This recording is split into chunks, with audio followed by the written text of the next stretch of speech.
Welcome to Life in the Fast Lane with Matt Tiff and myself. You better go somewhere. Had a little interesting ride coming in. Do you like that? Look at you go.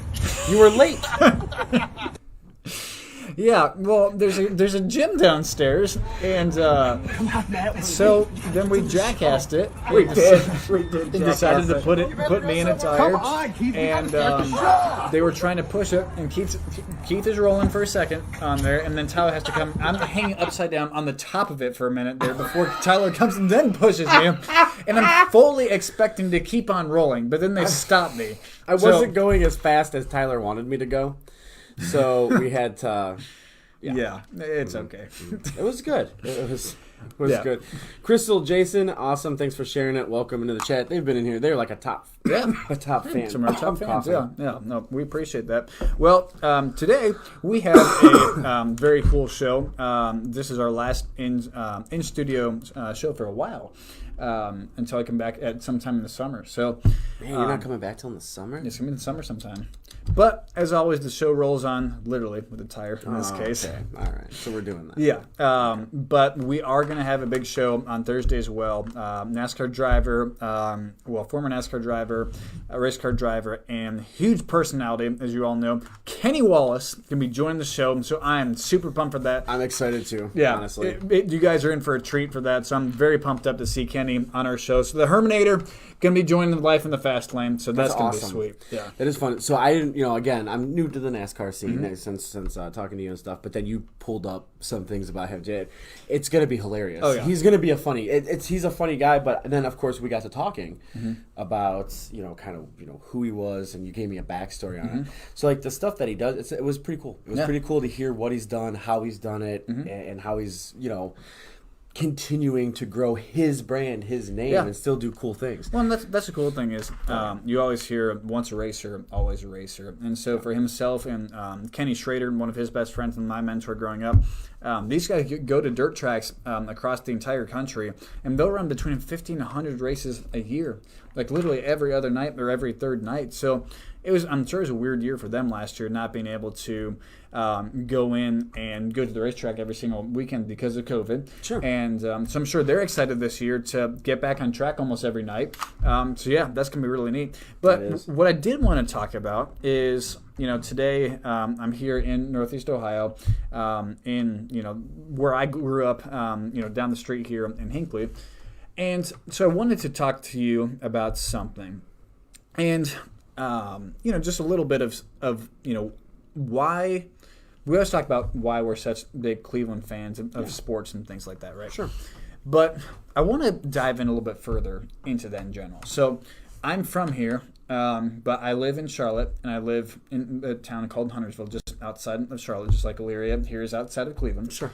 And to me, that is home where I live. I will not move away from there unless there's a good reason to come back here, to be honest with you. Sure. But at the same part, there is a part of me that will never leave Cleveland. I will always be very proud of being from Northeast Ohio, and that I think you grow up with that. But I want to talk to you about that because you've grown up here. But, there's that Morgan Wallen song, Love You More Than My Hometown, stuff like that. So I want to ask, what do you think it is about the connection to either a hometown? Because you hear a lot with football players like Baker Mayfield. It sounds very similar to Texas. Sure, You have that I'm reading Matthew McConaughey's book about him in Texas, and he's like clinging on to the big Texas and the upbringing and stuff like that. What do you think it is about hometowns and where you come from that really makes a big difference of who you are? And why does that sit with you? Because I've been gone for 7 years, but I still consider myself from Cleveland. From Cleveland. Yeah, well, you are from Cleveland. I am from Cleveland, but I wasn't born here. I haven't lived my whole life here, and now I've been gone for almost a decade now. So why does that stick with people? Because it's the same thing with a school, right? Like, I'm talking high school. We don't got to go to college. It's high school. College could be in the same conversation. No, it is. Yeah. But I mean, we're talking on a smaller scale. Like, right, you go to, it doesn't matter where you're from. Your school's your school, right? Yep. You're that, no matter what, you are. Like, I'm a Firelands Falcon. I'll always be a Fireland Falcon. I don't care where my kids go. I don't care where. You don't care where your kids go. No, I mean I do care where my kids go, but I don't care where they go to school because then they'll adopt those policies. Sure. You know what I mean? But I will always be a Firelands Falcon. Right. I would never try to push my kids into going there if they didn't want to. Sure. But I mean, like, of course you want your kids to go there, but it's spirit. That's what it is. Cleveland has it all. Cleveland's got baseball, football, basketball, NASCAR. It's got all of it.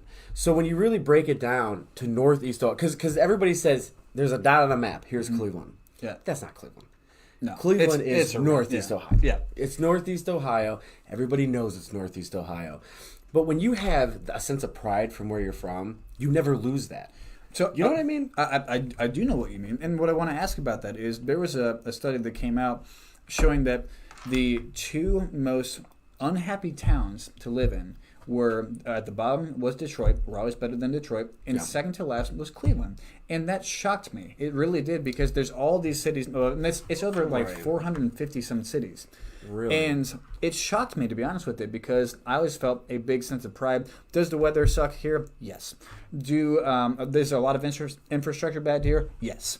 But at the end of the day, I always thought that was cool because it was like you took pride in the fact that you should. You love the sports teams. You love what you did because not everything was perfect. And I was shocked when that report came out saying it was the second most depressing area to live in because I did not agree with that. I don't agree with it either. But then here again, like you look at Detroit, dude, Detroit's it's a crap hole. Yeah. You know what I mean? But it's not by choice. Right. It's not that people didn't choose to make it a crap hole. Yeah.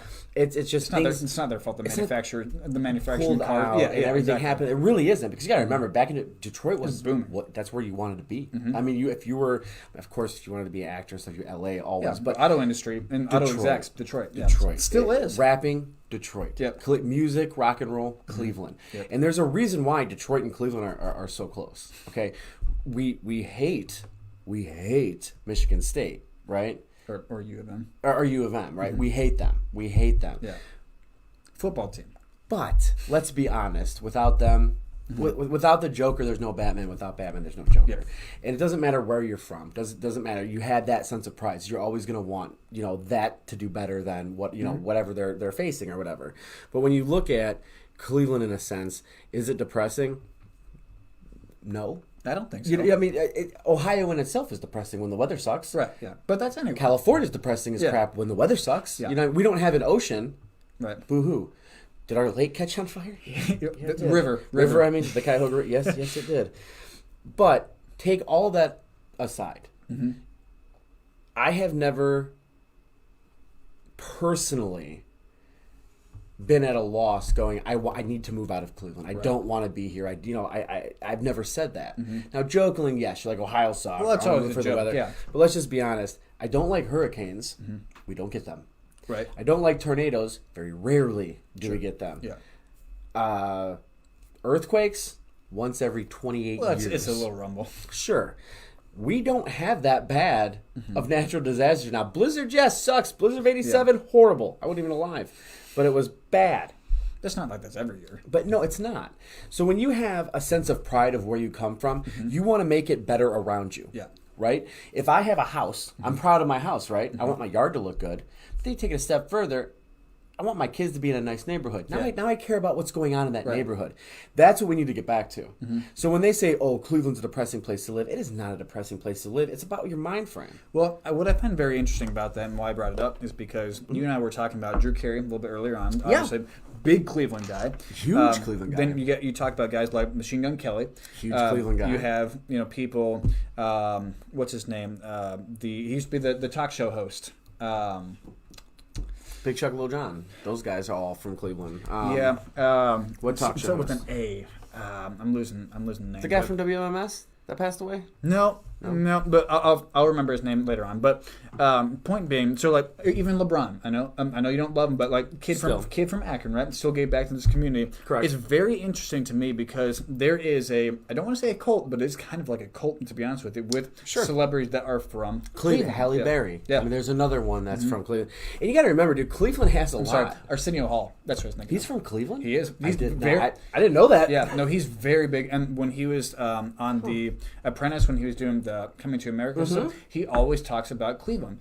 And when the Browns were making their run, he was talking about Cleveland on there. There's such a big grouping of celebrities and people that are on here that talk about being from there. And I know other people have their hometowns and stuff like that. And the reason I asked you about what does a hometown mean, it's interesting to me because most places are not, you don't talk about, like you said, Cleveland's not just the dot of the tiny, the urban area of downtown Cleveland. It is the entire Northeast Ohio. Cedar Point's Cleveland, Oh, God. Everything like that's Cleveland. Sandusky's Cleveland. But here's a good example of that. Christopher Cox, who owns Hooligans Gym. Yeah. He says, Cleveland is the heart of it all. # we are Cleveland. He's the reason that you want to better what's around you. He constantly has, but this is what Cleveland does. And I'm sure other cities and other states have it. Sure. But when you have people like Hooligans, who run Hooligans, which is Christopher Cox, Coach Cox, who runs the gym, who is constantly out there trying to better somebody else's life at his own expense sometimes. Sure. That's what Clevelanders do. And I think it's safe to say that is what, when you have that pride, you want to see the next person succeed. Yeah. And if you don't, there's something wrong Right. with how you think. Not how the city is, but how you think. Yeah. Who wrote that article? Was it somebody got pissed off at Cleveland? Is that why it was depressing? You could say any city is depressing, and you could say Detroit is a crap hole. Sure. But the people who live in Detroit, They love Detroit. probably don't say that. Right. Eminem. Yeah. I mean, clearly. And he's actively trying to make Detroit better. Sure. I hate to say this, he's got different views than I do, but he's actively trying to make it better. And there's a lot of people out there that constantly do that. Yeah. You didn't have to come back to Cleveland. You don't have to come to visit your parents. That's different. Sure. Right? Sure. You have to go But visit what your I parents. but like I brought my wife to her first Major League Baseball game was the Indians wild card game. Jordan is not even like baseball, but she still talks about that game to this day. And I was going to bring her to when the Browns, like the end of the season games last year or the playoff game. I was going to do that, but why I did not was because I wanted to show her, and still do when we get back to normalcy and can go to the dog pound stuff again. I wanted to show her how incredibly insane, but in a good way, and passionate the Browns fans are. And that's one of the things I think is so cool about this town is that there's no, in my opinion, there's not another town that has such a thoroughbred fan base in there. You go to other places, it's fair weather fans, and you can say that about Cavs fans and stuff like that. Because sure. I don't think there's such a big fan base there when they're not winning, But at the same point, when they were good, of course, they're going to support them. But at the end of the day, this is a Browns town. This is a 100%. But what I told my race team before the Daytona 500 was I told them about the Northeast Ohio blue collar mentality, and that's that nobody gives a shit about you, nobody expects anything from you, so we're going to go out and prove them wrong. That's right. And it's not right away. It's a building thing of that. Sure. It's that mentality though that you're going to keep on grinding, you're going to keep on going, and that's what the city, I believe, the mentality of guys that are and gals from this city. That's why they take that places with them. That's why I think from celebrities there's such a strong connection to Northeast Ohio because everybody from here is bred on grinding and making things happen. And I think it's not LA, it's not New York, but so many people come from right here in Ohio. Absolutely. Actually, hold on. I want to make sure I get to the comments real quick because I totally forgot about this, even though we talk about it all the time. John said in the chat, Steve Harvey. I forgot about that. Yeah, and he's a big Cleveland supporter. Yeah. Like, I mean, and again, so is Drew Carey, and but Steve Harvey, that man, he still breathes Cleveland, dude. Right. Like, yeah. and that's what makes, I think, Cleveland. It's like you want to get out, and people are like, oh, I could leave. Okay, You can move away, but you can't take Cleveland Right, out. You're yeah. gonna find yourself. I don't care if you were raised here, and I mean it. If you were raised here from, whatever to the age of 11, Sure. right? All you have to do is you have to be here 11 years, from Yeah. birth to 11 years. I don't care where you move. Your team is the Browns. Yeah. Your team is the Indians, and your team is the Cavs. It doesn't matter. And even if you don't like sports, you make a run. You said fair weather fans. This kind of makes me laugh a little bit. I'm not a big Cavs fan. I'm just not. Yeah. And it's nothing against basketball because I like it. I played it in high school. I just love baseball. Baseball's life to me. Right. I like it over football. Yeah, to me, it's always been the Indians, Browns. I like the Cavs. Yeah, absolutely. I like the Cavs, but I mean, my gosh, would this town go crazy if you had a Browns or Indians championship? Yes. Like, it would lose their minds. Yeah, and we did it with when the Cavs They won the still championship. lost their minds because We sure did. Because it was the epitome of all the sports in Cleveland celebrating one thing. Because all the sports teams came together to celebrate one team, which is incredible. And they did the parade. Let me tell you something. I wish I was there for the parade. I did. I took my kids. Really? Me and Tyler. Because Took I was our kids having down brain there. surgery during that time period, so I couldn't be here. But dude, I was like, this is incredible. God, that made me upset. But like when you see stuff like that, and it's the same thing with you. Okay, you are a professional athlete. I don't care what you say. We've had this conversation once today, and I'm going to tell you you're wrong. You are a professional athlete. And shut up. You are a professional athlete-ish. And you were in, I mean, you accomplished a lot of stuff from a young age. You've never lost your sense of hometown capability. And when I say capability, I mean you moved away. Did you have an Indians wrap on your car at one point in time? Sure did. Okay. That's what I'm talking about. It doesn't matter where you go. But it's not just... I had the Browns cardiac alpha on the back of my helmet, too. See, that's sexy. But it doesn't matter where you come from. Right? We could be talking about Detroit, New York, whatever. Doesn't matter. You have a sense of pride, and that's why sports is what it is. Yeah. And sports, we were talking about this earlier before. You told me something that I never heard of before. I didn't know, but I remember where I was at when it happened. And I was not a NASCAR fan when it happened, when Dale Earnhardt died.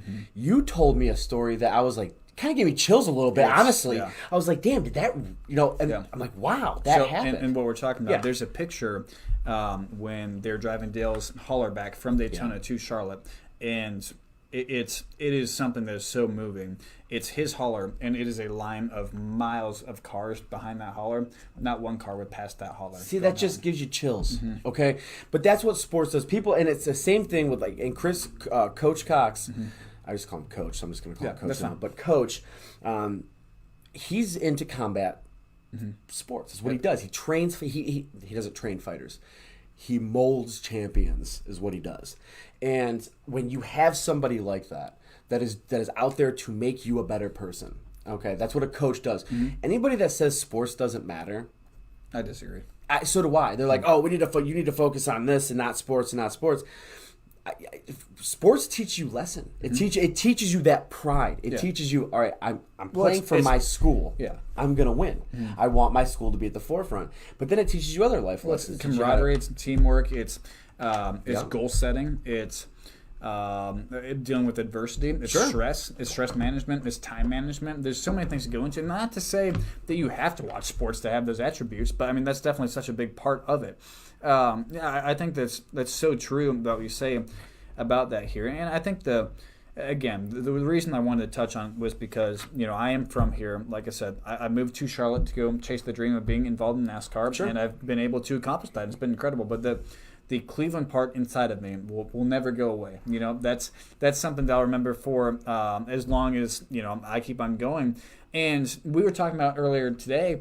This potentially being the last year of the Cleveland Indians before they changed the name.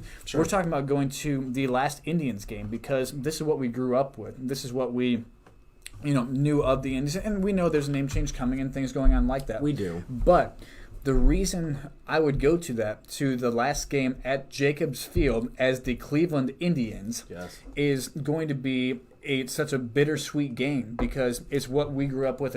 It's what we did. It's an end of an era. I mean, I don't even want to say it's an end of an era. It's an end of a, but it's deeper than that. I mean, when you say an end of an era, there are things, there are ends of an eras, but damn, you know what I mean? Like when something like that ends, you're like, right. Like how do you function past that? I mean, right? Like what is the next step? Yeah. And of course, everybody's like, oh, it's just a name change. It's just a name change. It's such a new chapter. That's the thing, and I don't like change. Yeah. I hate it. So for me to have to sit there and focus on change, I get anxiety. So now I'm like, what are we going to change the name to? I love the Indians. I love the Indians. I love the Indians. I love baseball. I can't not support them. I'm going to watch no matter what it is, blah, blah, blah, blah, blah. But that's what it's like anywhere. You know what I'm saying? Like, let's say the Tigers had to change their name. You really think they're going to lose half their fan base? I don't believe that. No, I don't believe that. And I don't think we're going to lose half our fan base. I don't think. We're always going to be a football town. Yeah. Yep. moving It's a past Brownstown, but yeah, it is a Brownstown, and that's fine. Like David here said, it is the end of an epic story. Right. I mean, talking about the municipal stadium, how many sellouts did they have there? 451 or something like that. The straight sellouts for years, and that they have up in right field there. I mean, that is insane. The amount of fans that have supported the Tribe over all these years. So again, this is very early on. Baseball just got started, but because I'm here, because we're talking about, we're talking. You know, it's just such a big deal that is going on and happening. But 100%. Yeah, but anyways, I guess moving on to other things going on is that we don't have the chance to sit here and talk very much in person. And when we do talk, we're always busy. We're always doing something. Yeah, we're filming something. We're doing something. We're always on the go. So yeah, it is kind of it's a different. Yeah. You told me before we started we're gonna have a different show today. Mm-hmm. I don't think we're having a different show. What I think we're having is, I think everything that's been going on in the past. Let's just take 7 months. Okay. 7 months. I think a year and a half. Has it been a year and a half? Well, it's been. Are you talking about COVID, right?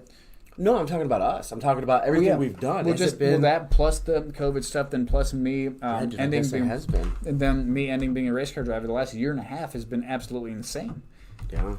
Because I went from being a NASCAR driver to hanging up the helmet to getting diagnosed with epilepsy. Sure. To COVID happening. Everybody goes into COVID mode.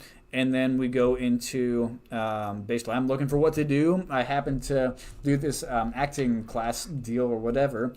And all of a sudden, I see Peyton Hillis responds to me and Joe Thomas on some keto tweet.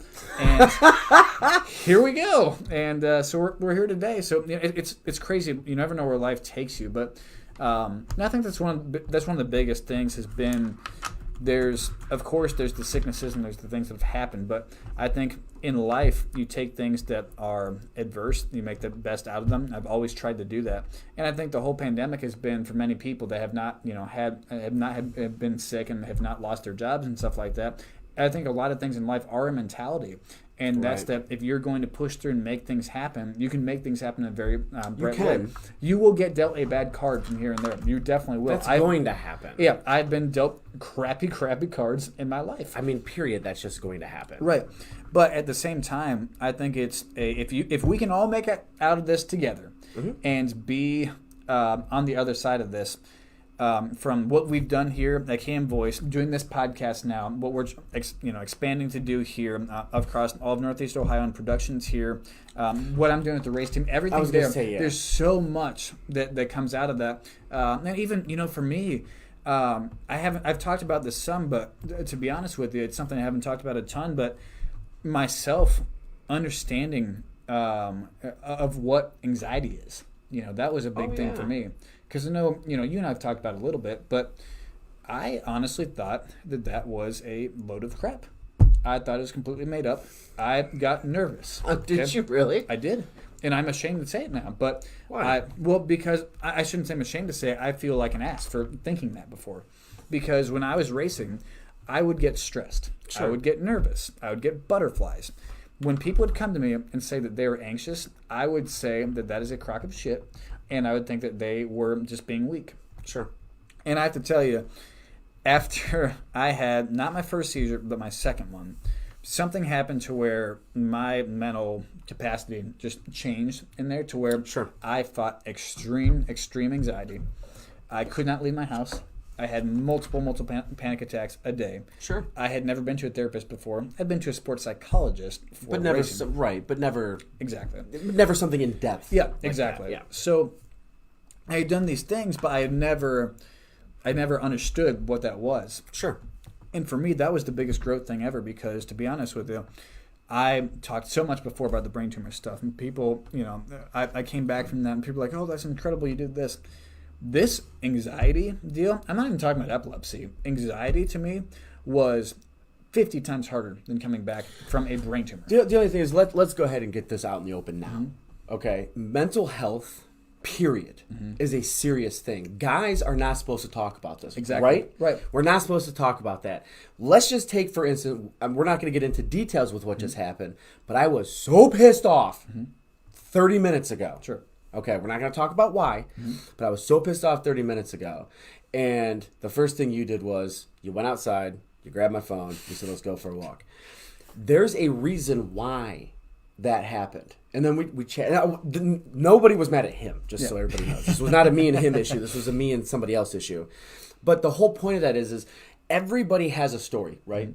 Period. It doesn't matter who you are. It's what you do with that story to make the book either readable or to make it relatable or to continue on to the next chapter, right? So many times have we, and I've done it too, and you were just talking about it, so many times have we been told men have to be strong, men have to be strong, men have to be strong. We are strong. We do certain things. Sure. Everybody has a boiling point, and everybody gets depressed. Everybody has anxiety. Everybody has that. I thought just like you did. If you have anxiety, you're weak. That didn't come from my parents, though. Yeah, right. That came from a systematic outside universe that was creeping into a bubble to tell me how I should feel and how my emotions should explode, right? You either bottle them up or you explode in some fury of hell, right? The problem is that what you were talking about, that could have went so many different ways. If you really want to break it down and that could have went many, many different ways. Sure. You took it and turned it into gold. Just to be honest, I took it and we turned it into gold. We turn it into this. Many times men are afraid to talk about, I'm pissed off, I'm depressed, I'm angry, I'm sad. It happens to everybody. Make that acceptable. Right. Yeah. And then when you get pissed off and depressed, if you're from Northeast Ohio, go talk to Chris Cox at Hooligans. Because as funny as this sounds, it sounds like I'm doing an ad for him. I'm not. The man has just helped me with more than life, I can tell you. You go down there and you turn it, you channel it. And that's what you did. You had an outlet. Yeah. So, I'm with you on that. Well, and honestly, my therapy, and they're getting deep into this now. Like I said, I could not leave my house. Like, I literally was so scared to leave my house because I thought I was going to drop dead and have a seizure on the floor. That's what I thought all the time. Every single second through my brain. That is what I thought every single day. And I don't even know how to... The thing is, I don't even know how to sympathize with that. I just have to go, damn. Well, and the problem is I couldn't either. My conscious mind, my subconscious mind could not figure it out. Right. And so months of therapy, months and months and months of therapy, PTSD, lots of PTSD training and, retrain the brain, doing that kind of stuff. Sure. It was so hard to get that past. And eventually I did some hypnosis and things like that. And when I came out with the epilepsy diagnosis, that was the single hardest thing I've ever done in my life. Sure. Because I thought people would look at me differently. And what a lot of people don't understand about epilepsy is it is a very invisible disease because you can't see it unless it's happening constantly. Sure. So for me to come out and say it, I had to admit basically defeat in my racing career who I was known for, right? I didn't have the race team yet. I didn't have anything that going yet. Sure. So I didn't have any of that going. I didn't accept the reason it took a year for me from January 20 to January 21 for me to come out and say it was because I knew it for a year. It took me that long to accept it myself. Sure. November of 20, I started publicly talking about it. And just to friends and family saying I had epilepsy. When I started doing that, I started feeling this weight starting to come off. When I announced that publicly in January of 2021 of this year, it was the biggest weight that's ever been lifted off my shoulders. It was the most terrifying thing I've ever done because I knew people would look at me and just go, oh, it's just, health things. It's just whatever with him now. And that's why I've been so outspoken about it. But that being said, it's been such a big challenge for me to understand the beginning, mental health. I still fight with it every single freaking day. Like, it's just a never-ending battle. We've had numerous conversations about this off air, just, whatever. Yeah, dude. So you're going to battle. I guess, long story short, for anybody who is going through it, this is coming from a former professional athlete, a NASCAR team owner, and a regular guy. It is okay to say that you're not okay. It is. Because people put the tough guy clothes on and say, and put the hat on and just push and push and push because their grandpa did that, because he hit the Jack Daniels instead, That's the difference. And people did that, and you can tough guy it out. Sure, why not? But playing victim is only going to get you so far. Yeah. All right, we've known this. We've talked about this. There's I don't want to say I recently became successful because that's not true. We both have become successful in what we've done. So it's pretty much, we've opened this up. I'm talking about KM Voice. We opened it up. We just added on a whole nother system. We added on a whole nother room. We added on a whole bunch of stuff. And here's why. And this is true. Here's why we as men are supposed to not say anything about how we feel, because the second we do, you're a pussy. You are. But men are different than women, right? Men will use that information and they'll use it against you. So when you start to have people who start to pull from you. Well, it's the alpha male. It's a primal thing. The of alpha male. Yeah. Right. And it's right. okay. And don't get me wrong.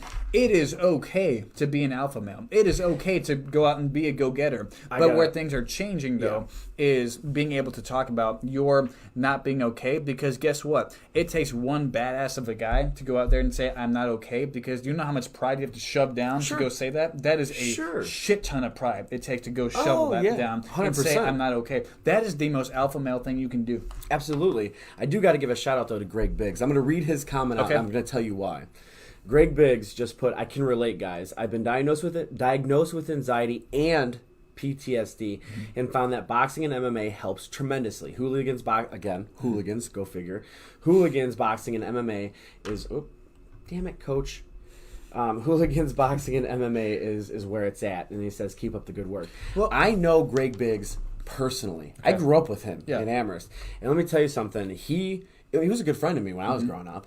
And I hopefully I was a good friend to him. I don't know. But he was at least a good guy to me. Yeah. Never had any problems with him whatsoever at all. And growing up, you think, like, oh man, what's it going to be like in 20 years? Did I ever think I'd be sitting next to Matt Tifft, NASCAR driver, team owner, when I was growing up? No. Did I ever think I'd be kicking it with Peyton Hillis and being friends? No. Didn't think that. Did I think any of this was going to happen? No, I didn't. But the point is that all the people who support you, right, those people are the ones you can, your circle is a circle, right? So if you have a circle of people, a circle of trust, right, and you can tell people what you need, it eases some of that anxiety and some of that depression. But the problem is that nobody has circles anymore. Right. There's no more circles of trust. You're right. And it's because you don't know who's a snake anymore. Yeah. So now the circle goes from 10, maybe 15 people to 3. Yeah. And if we didn't have those 3 people, I found out recently, today, that if you have 3 good friends, it's worth 50. Sure. 50 fake ones, whatever. And that's what we have accomplished. You said, I had anxiety real bad. I still suffer from anxiety. I have diabetes. If I don't have my blood machine with me, you saw, I freak out a little bit. I get a little panicky. Yeah. If I don't have... Right here, I have my Captain America pill bottle, and it's got my medicines I have to take all the time. But I don't have anything as cool as that.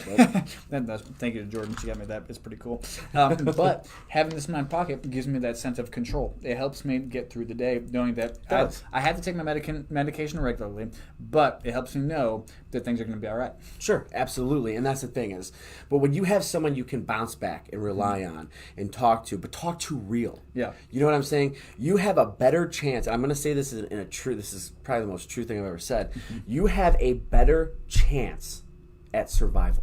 Yeah, true. Like in all seriousness, I mean, I do mean survival as a whole.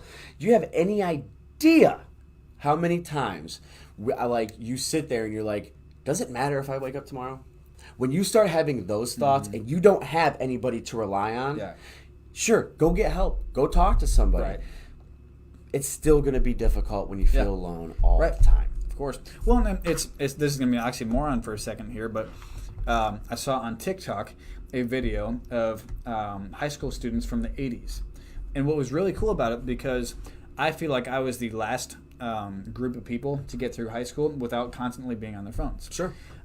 We used our phones, yes, but we still sat and ate in circles and talked and had friend groups and did stuff like that. Yeah. My brother and sister, no, they didn't have that. I know anybody else younger than them is not going to have that. It is weird to me because when you look back at you're talking about having friend groups and circles and things like that. Of course, you had cliques, and cliques are good and bad and whatever. Right. But it's interesting to me now because when I looked back at that video, I'm just like, wow, everybody talked to each other. They're all standing there in line talking to each other. They're communicating. They're doing all these things. And that's where we've talked about this in the past, but we're on Twitter and Facebook and Periscope and Twitch and whatever the heck we're on right now. Sure. And this will later be streamed to podcast places that you'll go find. Yeah. But the crazy part about phones and all this stuff, yes, it's been so good for us to have connectivity in a way. But when I look back at that video, I realized how this is the most disconnected people have ever been. No. It's not the most. It is purely disconnection. Yeah. When you have, and I mean, like, this is the sad part of it, right? Mm-hmm. So, long gone are the days where everybody sat down for a family dinner. Mm-hmm. The hustle and bustle of life, okay, I understand that. But do you realize social media is a way to shut down somebody's brain? Yeah. It really is. Well, it's all dopamine responses all the time. You never have it stopping, you know? Right. And that's the problem. So when I'm sitting on social media, and I hate it, but we do it. I mean, we do it. I have to. Yeah. But the only thing is I don't have to. Yeah. I do it. We have to, but we don't have to, but we have to. Correct. Yeah. So it's like social media will dude, you can do anything on social media. You can be anybody you want on social media. You can lie on social media. You can fabricate on social media. You can be a different person altogether. You absolutely can. And the problem with that is we're teaching our kids that it's okay to be keyboard warriors. The last time, like I'm telling you right now, if my kids ever disrespected anybody like some of these people do, I want them to get their mouth punched in. And it's not because I hate my children. It's because at some point in time, if you disrespect somebody like that and you do something like that, a good old-fashioned ass whooping is not a bad thing. Yeah. But this is what happens. Social media, no one fights anymore. Right. So what they do is Twitter spats. It's all Twitter spats, right? It's all Twitter, Facebook. But then here's the bigger issue, and this is a serious problem. It spawns into something, and I mean horribly. It spawns into something where you maybe take a gun into school and you start shooting people, and that's a problem. Face it. Just do what you got to do. If you're getting bullied, talk to somebody, but stand up for yourself. Yeah, you know what I'm saying? Stand up for yourself. And but that all goes it's hard back because I remember. I mean, obviously, this is a big deal going on right now. Is what goes on in schools and shootings and stuff like that, and it's horrible. I mean, I was so afraid that when we went back to school, that you see all these shootings and stuff like that would happen. And guess what? They've been happening almost every single day, which is horrible. And this is the sad part about it, is I don't know exactly what school it was. It wasn't, maybe it was Sandy Hook, actually. I was driving home from school. Sure. I remember in my truck hearing that, and I was shocked because we hadn't heard anything like that since Columbine. And since then, that was my junior year. Since then, all you hear every single day is this one got shot up, that one got shot up, this one got shot up. The state of our country in my generation and younger generations is so bad mentally right now that it's no wonder that stuff happens, because everybody is out to get out and bully everybody because you're supposed to fit in this perfect mold, right? You have to be in the trends. You have to be looking like popular. This. You know, girls have to have the perfect hourglass figure. You have to do this, and this. And at the end of the day, it turns into being to where if you don't fit in that mold, you are not accepted into society anymore. There used to be the outcasts, but they were together. There used to be the rockers together. There was the emo kids together. There was the jocks together. There's the cheerleaders. There's the nerdy people together. But you had your cliques together. However, now you are alone in that because nobody wants to talk to you. And I see this firsthand because I can't drive yet. So I take an Uber every single day. Sure. And I've turned it into where every day, at least for most of the days in there, I try to talk to the Uber driver. And it is fascinating because by the time they start the ride to when I'm done, they are so, you can just feel like the energy in the car is that they've been so happy to have a conversation with somebody. And it's weird, right? Because they should be they see the most amount of people every day because they're giving rides to every single kind of different person to go in different places. And they'll just 100%. They'll be like, wow, and they'll literally say, thank you for the conversation. Like, it's crazy to me that is a thing. Just, thank you for talking. Like, that's how sad it is now. Am I really a freaking top fan on your page? You probably are. God dang it. That makes me mad. All right. Well, moving on from some of the serious stuff there, I did see this come out today. And so, as we know, it's coming up this summer, right? Mm-hmm. And I saw this earlier today. You were in the age of Four Locos growing up, right? Four Locos? Yeah. Well, White Claw's starting to push into the territory. So they made this. So of course, everybody the last few years, seltzers are all the rage. Actually, I was scrolling and saw it. Well, when you did that, it reminded me of it because I was reading it before the show. Oh. So, White Claw has bigger cans. Is now putting 8% alcohol in their cans rather than 5%. And I will tell you how many people I've seen throw up from White Claws because of whatever malt liquor they put in it or whatever it is, because it just makes you puke. It's like a diuretic for your stomach.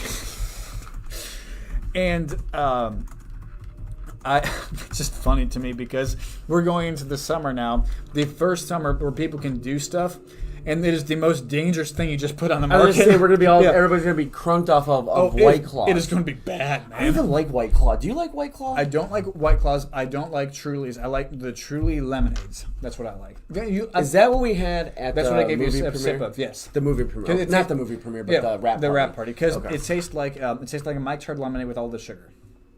Yes, and it wasn't that bad. No, like it didn't taste that bad. But I don't like White Claws. But honestly, and these people are not a sponsor. In fact, I think they still owe me money.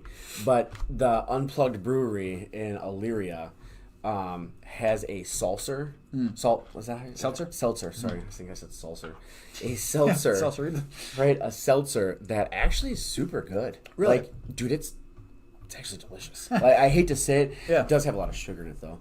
That's probably why. But that is why. But it is really, really good. Like it's hard too. Yeah. I mean, it's probably, I don't know if it's 8%. I have no idea. Yeah. But I can't get into White Claws. I can't get into White Claws, and I can't get into those what are they, lattes, like the Bush latte things or whatever they're called. What are they? I don't know what it is, but I just can't get into it. I don't like the flavored beers. Yeah, the flavored light beers. No, I'm with it's you not there. something. Now I like craft beer. Yeah, I drink craft beer don't all like day. it. Don't like Dude, it. IPAs, I love them. Like, dude, I'm a home brewer though, so I love brewing beer. Well, love it. But for me, I'm not into IPAs, but I like bourbons, whiskey. There's a place down the street here that I got to try. Cleveland whiskey. This is really good. So things like that, I've really gotten to like and try. But I guess I am cautiously excited to see what the heck happens this summer. Coach said, "Gotta own a yacht or a show with yacht to like White Claw." Oh, that's funny. I own a boat. You do have a boat. That was fun. Actually, well, we went on like a 40-degree day, so if they come back when we actually can swim in the water. Well, that'll happen. Yeah. So do you like the hard liquor? And I don't mean hard liquors and like you drink your alcohol. You like the whiskeys and the bourbons and stuff like that. Hillis is straight bourbon. Yeah, like he just loves Crown bourbon. Royal and then bourbons. Yeah. Well, what is it, Tyler? McClellan. Okay, that's what he drinks annually. Like, I mean, he likes that. That is his drink of choice. Mm-hmm. But like, I'm not a big drinker. Period. Same. Yeah. So it's like I don't even have a beer anymore. You know what I mean? Like, if I'm gonna have a beer, it's going to be a double IPA. I'm going to have one, and then I'm going to regret. Yeah, you know what I mean. Then but I'm not going to get trashed anymore, just because it doesn't. It doesn't. So that happened to me about 2 years ago. I switched from being if I was in a party, I went from being I would get drunk, now I get buzzed, and now I'm like, I just want beer. Right, a beer at dinner or something like that. I'm just getting old. I don't know if you're getting old or if you're just getting wise. I mean, because I just don't like the pain the next 3 days. No, because for me, no longer it's 1 day. Because of my medication, it is 3 days. Oh yeah, like I need a lot of CBD oil for it to be 1 day anymore. Oh yeah, dude, 100%. And the thing is, like, if I'm gonna have a beer at dinner or a beer socially, my problem is like why? Do you know what I mean? Like, it's got to pair with food. I'm not just gonna order a beer just to order some it. Some days I will crave a Miller Lite, which I know you don't like it, but I will crave a light beer with like a steak or a burger or something. I will want that, but do I want 3 of them? No. Then I get thirsty. Then I get heartburn. Then the cycle starts all over again. Then I feel like crap the next day. Like, it's not good. Oh yeah, dude. And that's the same. I have that same problem though. To be honest with you. Oh yeah, dude. Like constantly. I'm just not I did all that stuff when I was a kid. Right. I mean, I did all the stuff they told you not to do. Mm-hmm. You know what I'm saying? Like that was a real. I was 21 when I was 15. Right. No, you know what I mean? I've always been told that when I was 10, that I was 30. Like that's just always how it's been. Yeah. So I don't know what's gonna happen when I get to 30, but I'm kind of scared. Oh, thanks. You're gonna be fine. We're gonna be fine. Okay. We're gonna be fine. Maybe. I don't know why. Notice I said maybe. Huh? Notice I said maybe. So one thing we were talking about, actually not you and I, but BJ, who also owns Live Fast Motorsports with me, we were talking about, so before we got our whole team going, we were talking about the Cheesecake Factory. Because we went there and we celebrated there. So what did we do yesterday when we came up? We went to the Cheesecake Factory. We did. And the reason I brought this up is because just talking about food and things like that. Sure.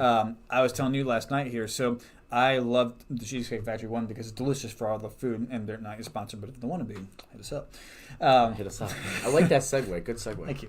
But one of the things I love there is their low-carb cheesecake there, because being on keto, again, it takes me a long time to recover from things, but if you want like a big meal that's going to fill you up, I love their just all their food. But then their low-carb cheesecake, so this was something I'd always try to do when I went to racetracks, was I'd always try to see if there was a Cheesecake Factory. I'd drive 30 or 40 minutes to go find said Cheesecake Factory, even if it's after practice at 4 o'clock in the afternoon, and I would get a coffee and have my cheesecake. Oh my God, you are like an old man. I am, yeah. You are an old ass man. I know. But the only thing is, like, that's a ritual, right? Mm-hmm. I mean, is that safe to say, like, you did me, that? Well, and to me, that's my favorite restaurant now because, I like steaks and stuff from like Longhorn and stuff like that. But sure. If I can get a steak, which I can at Cheesecake Factory, and get a low-carb cheesecake that I can actually have a dessert at some place, because I can never have dessert because more chains need to start making low-carb desserts. This is a PSA to all you chain restaurants watching out there. PSA. Make it. Well, I mean, you got to watch your blood sugar. I got to watch my sugar I take in. Well, yeah, I just discovered something called keto ice cream. Mm-hmm. That stuff was good. I know. That was really, I can't believe you ate 2 pints of it. But that was really, hungry. really, but the only thing is, like, I told you the trick what to do with the whipped cream. Yes. The ready whip. So, and I never knew about that. Dude, tell them what it is. So if you have diabetes or you want something that has no sugar in it, obviously, get the sugar-free Ready Whip. And it comes in the little circle containers, but then put it in the freezer, let it freeze, and then eat it like ice cream. And I'm telling you, there's no difference. There's no difference between that and vanilla ice cream. So good stuff. And people are like, no, that doesn't work. But it does. It's super good. Yeah. Super good. Well, and that's what the ice cream I showed you. It was, you've never tried low-carb ice cream before. I have not. It's so good because it's so creamy, and then you get like all the thick flavors of like the full fat ice cream. Then you have the flavoring put in there, and does it not taste like ice cream? No, it did. I mean, there was really no difference. Yeah. I mean, people are, and I know people don't believe that because let's be honest, Diet Coke, dude, tastes like Diet Coke. Like, it does not taste like regular Coke. You can clearly, if you had a blind taste, 100%. So like, people don't believe our taste buds anymore because that's it I is could skewed. drink. Yeah, because I can't taste the aspartame anymore. No, I can't either. In fact, I don't know if I'd rather have a Diet Coke over a regular one anymore. I accidentally have gotten regular Cokes or regular Pepsis, and I'll be like, oh gosh, like way too sweet. It's sweet, right? Mm-hmm. And I used to be a big Pepsi fan because I like the sweetness of it over Coke. But so I never actually liked regular Coke, but I have always liked Coke Zero. I've always liked Diet Coke, and I didn't like Diet Pepsi, but they came out with Pepsi Zero Sugar, and that tastes just like Pepsi as Coke Zero does Coke. See, I'm not like a big Pepsi fan. Mm-hmm. That's my problem. Is I don't mind it. Yep. When I was able to drink sugar, I wanted Pepsi. Right, yeah. But now I can't, and I don't like that. I don't like the taste of Diet Pepsi. Diet Pepsi's bad, but no, I'm telling you, the black label one is Pepsi Zero Sugar. Not Diet Pepsi, but Pepsi Zero Sugar. Sure. You got to give it a try because it's actually very good. Is it really? Yeah, I'll have to try it. I don't really honestly think I've ever had it. So but one thing you did have in the studio here the other night that I was very jealous of was Diet Root Beer, Diet A&W. I know, I'm sorry. I felt bad. So, but that's the other thing is like Diet Root Beer to me. Same thing with Mountain Dew. Mm-hmm. Diet Mountain Dew pretty much tastes like Mountain Dew, but they're the original. Mm-hmm. You know what I mean? But then they came out with that strawberry watermelon, or I think it might have just been watermelon thing, the sugar-free version of it. Oh, I didn't see that. Dude, it's so good. Really? But the thing is I tasted the regular version of it, like the sugar version of it. Is garbage. It's really not good. But the sugar-free version of it, because I've heard that Baja Blast Zero is as good, if not better, than Baja Blast. That is a fact. We went to Taco Bell the other day. I can't even remember. We forgot to try it out here. So good, dude. Like that is legit. Like that is good. Well, what else do you want to talk about? We got a few minutes left. So we got about 5 minutes. Yeah. So let's talk a little bit about what we're going to be doing over the next couple weeks. Okay. Like you're going to be doing. So I mean, let's take out filming and stuff like that. Let's just talk about what Cam Voice is going to be doing, Yeah. how we're going to be doing it. Because I don't think everybody said We've you're a talked about it, partner, yeah. but now you are a partner. Like, you are a partner. We just went and got some cool stuff. We went and... I went to Best Buy. We went to Best Buy, yeah. We did a lot of cool stuff. And why are we doing this? We're going to be opening up to the public now. Not just if you want a podcast, but to the public to come in and get headshots if you're an actor. Yeah. So one of the cool things we're doing is, Keith and I met through Twitter, but then obviously through podcasting, and then we did the movie together. And so I got involved with Cam Voice, who is the parent company of all the podcasts going on here and producing them. And so what's really cool has been we've seen it kind of grow and have a lot of big names come on the shows and have their own podcast. But where we're taking this now is really cool because, one, if people are wanting to do podcasts, we'll now have expanded the room to be able to do that. Yes. But beyond that, when I became an actor, you don't know where to go, right? Because if you're not in New York or LA, you're like, what are we doing here? You don't know what to do, where to go to. And something that was very important to me was coming into here was giving a place for people in Northeast Ohio, because we have a studio like this in Charlotte, but not so much here in Cleveland. Sure. Is a place to where you can come get headshots done. You can go. Nowadays everything is done over Zoom. So whether you're doing your own product plug or you're doing a slate or a self tape for an audition, you can come in here and do that. We're also expanding to doing commercial work. So we're going to be working with companies to be able to produce their own videos. Yeah. So there's a lot of stuff that we're going to be able to expand and do, and it's a lot of, I think, really perseverance. We talked about COVID and how you come out the other side of it. And we're starting to see businesses getting more active. Things are loosening up, restrictions, all that stuff. 100% we are. So now you have a time into which you need to capitalize on people expanding their businesses and giving an affordable option for them. And that's what we're becoming. So for guys who want to do, guys and girls who want to do podcasts, who want to do we have a photography studio now. We're going to have another podcast room, another producer coming in to do more stuff with it. Right. There's going to be so many media, opportunities that we're going to have here. Sure. That really, it's going to take us a while to grow into our own shoes because we have enough of everything, but we have so many capabilities that we just need people to start coming in and doing it. So this is brand new for us, literally as of yesterday. We've been working on this for weeks. We have been. But we didn't rush into anything. No, I should say months, actually. I was going to say about months. Yeah, dude. We were... Since the time I got involved with being in part of the company. Yeah. We really sat down and we really focused on... you showed me some things and you were like, man, this would be cool if we could do this. And I'm like, yeah, you know what? Well, yeah, it would be. And then we really sat down and we started making a plan. Yeah. And this is the equivalent of the plan. You know what I mean? Well, it grew into this. Right. So, I mean, I know that we normally do a 1 hour show. I'm going to go a little bit over here, if that's okay. I got nothing so, to do. I want to ask you a little bit about this because you have been an entrepreneur. You've owned your own restaurants. Yep. You've owned a radio station. You've been a radio show host. You've owned Cam Voice. Yeah. What is... for you, for entrepreneurship and, coming back out of COVID now, right? Sure. So we're going to a point to where we are having... we're going to have a boom as far as people starting businesses because sadly there's a lot of closures of businesses. There was, yeah. So you being an entrepreneur and doing things over the course of your lifetime, what do you think is, for people who are trying to start businesses, right? What do you think are the big steps that you had to take? Because we talked about the other day, you had to get to a place where you had to take a leap of faith in some, and where maybe you should have taken a leap of faith in some areas that maybe would have helped you. So why did you say, because you told me, you said, hey, I was one hell of a salesman for a medical company, I didn't want to work for them anymore because I wanted to be my own boss. So why go down that path? Honestly, because I like the freedom, right? Like let's take, for instance, like if I didn't do that, I got to ask for days off to go act. You know what I mean? Now I'm stuck going, okay, I can only take certain things because I have to work, I have to support, you got to provide for your family. But the problem, I guess, is when you are about to start your own company, your own business, whatever, you obviously thought about it, you dreamed about it, you're going to project it. Stress right? it. Yeah. You're going to stress out about it, all that happens. If you don't take that leap of faith, there's always an initial leap of faith. Everybody has to survive. You have to. We need food. There's things you need in life. food and water. And if you have kids, diapers, food, and water. If you have growing up kids, you have to take care of your kids or first. Pandemic toilet paper. Or exactly. But once you make that leap, and once you have the right people around you, listen, you need to I don't care. This is the biggest life lesson I've ever learned in my entire life. If you do not have the right people around you, you're not going to make it. Yep. Because you need to rely on people. Right. Right? Like Tyler, he will do production. He will do editing. He will do it, and he will stay late. He will come early. Okay? So now, I knew that he's going to do that. Yeah. Right? We became good friends through all this.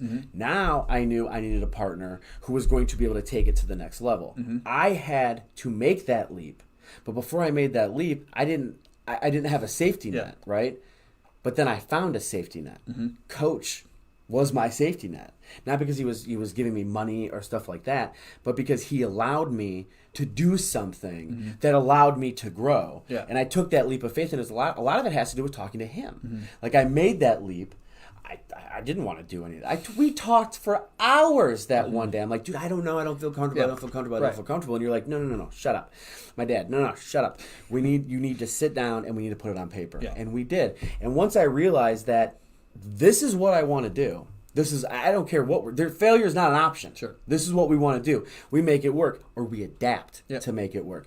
Your mind frame as a business owner, your mind frame as a salesperson, your mind frame as a human has to be, how can I better myself in the next 24 hours? Sure. Okay, so your business, how can you better the business in the next 24 hours? Once you make that leap, and that is your mind frame, the 24-hour mark, that you can't stop. You're not going to be stopped. Right. And don't let people get in your way. Yep. We talked about that. The second snakes or whatever get in your way, then you're going to backpedal. Stay focused on what matters, which is the business, your family, whatever. Yep. Stay focused on it and keep pushing through it. Right. No, totally agree. And, I mentioned earlier I've been reading that Matthew McConaughey book, Green Lights, which I'm only halfway through, but I highly recommend it already. Yeah. I think it's really cool from his upbringing and stuff like that. And he talks about green lights. And so what that means is there's an opportunity. There's something that was good. You had to go hit that. Everybody hits red lights. Everybody hits yellow lights. You always go back to a green light. So when you hit a green light, how do you keep on going with it? How do you make use of that? So for him, it was dazed and confused. Right, so he comes in there. He just meets a director at a bar, and they're just drinking, I think whiskey or something at a bar. He goes, "Hey, come down to the studio. Let's go shoot a role, and I'll give you a part." And I think the story in there was that he was in Hollywood and he wasn't doing much in there. Like, he's a waiter and stuff like that. Right. And he writes down his diary every single day. He took his dad's lessons in there of just taking basically life by the balls and just going for it. And he was given this whole script, this whole character, everything in there. And the way this resorts to the business, I'll get to in a second. Sure. But he took everything he knew about this character, about this role, about this opportunity, and he comes up in that car, and what did he say? All right. That's and that has that not become one of the biggest taglines ever? That is one of the biggest catchphrases you'll ever find. Right. So the reason I bring that up is because when he did that, when he said, all right, that got it to a place where he was able to go and expand his career. Sure. When I left racing, I didn't know where I was going to go in my career, right? And so I had a green light that came up of an opportunity to go work with somebody about this, basically a fantasy, really, of starting a race car, of a NASCAR team, let alone a NASCAR Cup Series team. That was a green light to go. And there are opportunities in your life that will come up. We talk about people coming out of the Great Recession doing so well for so many years. This is that time right now. This is a time in entrepreneurship or maybe it's sales, maybe whatever it is. This is that time right now to where if you can go and make something of this over these next few months to year, what's going to happen? This is going to be a turning point for a lot of people's lives, for better or for worse. And, myself battling through the health issues that I have, the things I've been through, what you've been able to do with your company starting it, and now what we're doing with this, you have to take that leap of faith. Will it fail? Maybe. You never know. But if you don't do it, what's going to happen? Nothing. You're going to be stuck in the same position. Yep. Listen, if you're not moving forward, you're moving backward. Right. I don't care if you still think you're stuck in the same spot. You're not. Yeah. You're moving backwards. It's sideways or backwards, and that doesn't get you anywhere. It doesn't. And if you're going to parallel, you hit a curb on the you hit a curb on the street, or you go back into another car. Exactly.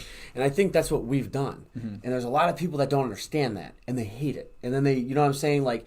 And I don't mean he doesn't haters mean just, or whatever. Well, he doesn't mean just us, just people that look at people who are creating things for themselves. Exactly. They hate it. They don't like it. And once you do something like that and you realize that I'm doing this for me, doing this for whatever I'm trying to create, that's a business mind frame. When you block that out and you're like, I'm doing this for me, I'm doing this for the company, I'm doing this for my family, then you can expand it out. You see what I'm saying? Yep. But you got to have that focus to put it in here and say, I'm doing this for me first. And we talked about this earlier in the show. There's not a problem with that. There's not an issue with saying, I'm doing this for me, I want to get help, I want to do this or whatever. Right, exactly. Same thing with a company. I'm doing this for me because I know in the long run my mental health is going to be way better. I'm going to be stressed out, sure. How you deal with stress, talk to somebody, whatever, doesn't matter. Do it. Go talk to somebody if you have to. But the point is you stay focused, you stay on the straight and narrow, and you try to do things morally. Something's going to happen. You're not perfect. Nobody's perfect. Something is going to mess up, but what you have to realize is when you mess up, it is not the end of the world, and you keep going forward. For sure. There's a reason there's something called a rear view mirror. Yeah. Look at it and just keep going. No, for sure. That's where I think the same in the sports world is athletes make adjustments. Business owners, the biggest, they make the business adjustments of anybody to keep on going because they have to, right? You have to adapt and change. I mean, look at IBM and Apple, right? Oh yeah, 100%. One of the biggest corporations could have evolved and changed. Look what they're at now. Yeah, sure, they have tech solutions for companies, but I mean, really? But if you're looking at big picture, they were bigger than Apple. They're bigger than Steve Jobs. They wanted nothing to do with Steve Jobs. They didn't care. No. And then all of a sudden, like MySpace and Facebook, same thing. So there's so many opportunities. Not saying that anybody's going to be that person, but you certainly can be in your own world. Sure. But that is, I think, such a big deal that's going to be happening right now between overcoming, and that's why I want to talk about all this stuff this show, because overcoming mental health issues. We've all been through some of the most anxious and aggravating and stressful times over this last year and a half. Absolutely. And coming out of that, people have lost their jobs. People have lost their motivation. Their livelihoods. Their livelihoods, yeah. They have family members. People have died. 100%. This is going to be a turning point for good or for bad for a lot of people. And the reason we're talking about this here today is because this is a place where you can go make a difference for your life, for your family, for your future. Yeah. And that is what I want to go, give that piece of encouragement to somebody who's on the fence. Go for it. Who might not have it or didn't get it today or whatever. You have no idea who you're going to affect in your everyday life. You just don't know. Sometimes you're going to affect somebody good. Sometimes you're going to affect somebody bad. Yep. Always stand up for yourself. Always keep focus and never think negative. It's hard to do. I was a negative person for so long, dude. For so long, I was the biggest negative Nancy, whatever. It's easy to be the victim and think things are happening to you. Right. It is. It really is. But if you change it that things are happening for you, there's a difference. Law of attraction, buddy. Yep. It's a very, very real thing. Yeah. Well, anyways, guys, thank you so much for today's show. I know it's a little bit different than what we normally do, but I think it's a cool thing to be able to reflect and look upon from where we've come from. Myself, from being from Northeast Ohio, what I built in North Carolina, what we're now going to come back home and build here with Keith to KM Voice. So again, reach out to us on Facebook, Twitter, whatever. If you guys are in the area looking for commercial work, for different photography stuff or podcasts, whatever it may be, we'll be your one-stop shop for all that. So coming up with a lot of things to come. Also, remember Thursday night we're going to have Kenny Wallace, the Herminator, on the show here. Going to be a really, really fun show. That's right. Definitely looking forward to that. And so I think we actually have a little sponsor plug too that we got to put in for this week. Or is that just on the? No, it's on the. I'm sorry. It's on the, so make sure you guys. Well, we have a technical sponsor, Hooligans Boxing Gym. Yeah, you're right. Hooligans Boxing Gym. Make sure if you're in Northeast Ohio, you go there, talk to Coach, call first, send a message. They're on Instagram, Facebook, all of that. You will never get. Ever get the best training from anywhere else unless you go there. And it's not just training. If you wanna be a fighter, he'll help you. He'll train you. He'll do all that. But if you want to just get fit, he'll train you. He'll help you. He'll do all that. If you just if you need someone to talk to, just go talk to him. Call him. Hooligans Boxing Gym, one of the greatest people ever. He will sit down. He's real. It's real. Yeah. hang out. No, badass guy. I got to hang out with him a lot this weekend. Yeah. Or this week. And then, guys, we are on all of the streaming platforms. So Spotify, iTunes, iHeartRadio. Share the crap out of this show because we're really making a big push to get this big in the streaming area. So we're going to have new episodes that are being uploaded all the time on there. So it's kind of like, when you have Disney Plus and you're trying to watch WandaVision or Falcon and Winter Soldier and you're waiting until the end to go get caught up. Well, if you got a family member or someone who's going to like this show that needs to go get caught up, we're going to keep on rolling and having them come out. So make sure go check them out. Please leave us a review on there too and a comment because that helps us get with the what is it, the not analytics but the it does yeah, it's definitely analytics. What's the other word for it though? What are you talking? I don't know. But check out Cam Voice too on Facebook and give us a review on absolutely. Cam Voice. Yep, check out Cam Voice to go book things there. But anyways, thank you guys. Hope you have a great night and thanks for watching.